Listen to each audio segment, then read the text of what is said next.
Hi, this is Chris Croft with the Ashtanga Workshop podcast. So today we're going to be looking at the back bends at the end of primary series, beginning with the baby back bend, the bridge. So bring the feet hips width apart to the outer edges of the sit bones, and use the fingertips to catch the heels to make sure the feet are at the right distance. And then when you're ready, push through the feet, power through the legs to get the hips up, and try to walk the shoulders underneath you, and you can interlace the fingers and draw the hands down the back. Trying to release the buttocks and breathing deep, really trying to take the weight in the legs and holding this for 5 breaths. When you're ready, come down. So you can do this one again if you wish. I'm going to go into the full wheel now and bring the hands underneath the shoulders. So inhale, come all the way up, working to straighten the legs and straighten the arms. So even though this is called a back bend, you're really working to drop the tailbone down and really bring the stretch into the front of the hip rather than compress the lower back. Breathe deep. Try to take 5 deep breaths here. Before you exhale, come down onto the head. Walk the hands in a little. And once again, work to straighten the arms. Inhale, come all the way up. We're going to do this twice, working the hands to get closer towards the feet, trying to avoid any turn out of the feet, and again working to straighten the legs. Exhale, come down onto the head again after 5. Walk the hands in again. And inhale, push up for 5 more. Long, deep breaths. In a moment, I'm going to come all the way up into Samasthiti. You may find this is too intense. So we're going to roll up, we're going to exhale back, and then inhale, come all the way up, straightening the legs, coming up to Samasthiti.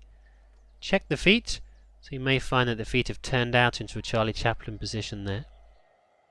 Dropbacks are intense, and you'll want to learn this under the guidance of a teacher. If you've done this before, we're going to inhale, lift, arch the spine, and exhale, drop back with strong legs, moving the thighs over the feet, extending the hands over the head, and grounding them down.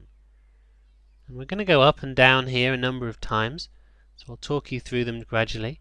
Inhale, we're going to lift and open the spine, and exhale, drop back, arching the spine, strong legs and feet, bringing the thighs over the feet. So each time we do this, we try to do this as slowly as possible, trying not to fall or throw ourselves up. Leading with the head, the hands come down as soon as we see the floor, and inhale, come back up again. So slow, rhythmical movements. Try not to overstrain the body. There's a lot of weight here in the legs, and the hip flexors are working overtime to keep the weight of the body stable over the hips. And even though it is called a back bend, there's a lot of work here to open the hip flexors at the front of the hips and allow the hips to rotate over the top of the leg bone. Again, you'll find that the feet will probably splay out when you're trying to come up. Try to keep them rooted, the balls of the big toes down. And this is going to be the last one. We're going to bring the hands over the head and drop them down.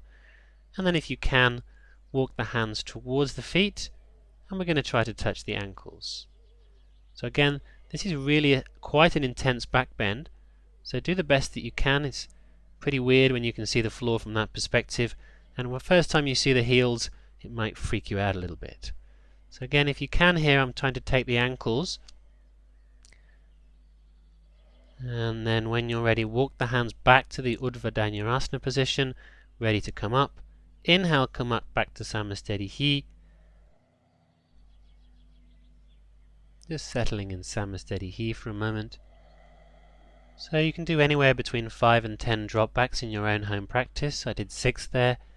And once you've done that, we'll do the counter pose, which is a full forward bend. In a class, you get the teacher here to give you a bit of a squish to open the back of the hamstrings. Just try to take 10 long breaths in your Paschimottanasana forward bend position, trying to release any tension that's still in the lower back, in the lumbar vertebrae, lengthening the hamstrings, opening the shoulders back, and gazing inwardly but towards the toes. You're beginning to move into the finishing sequence here, so the breath is beginning to settle, lengthening and deepening, ready for your shoulder stand. So when you're ready, extend, and exhale, release.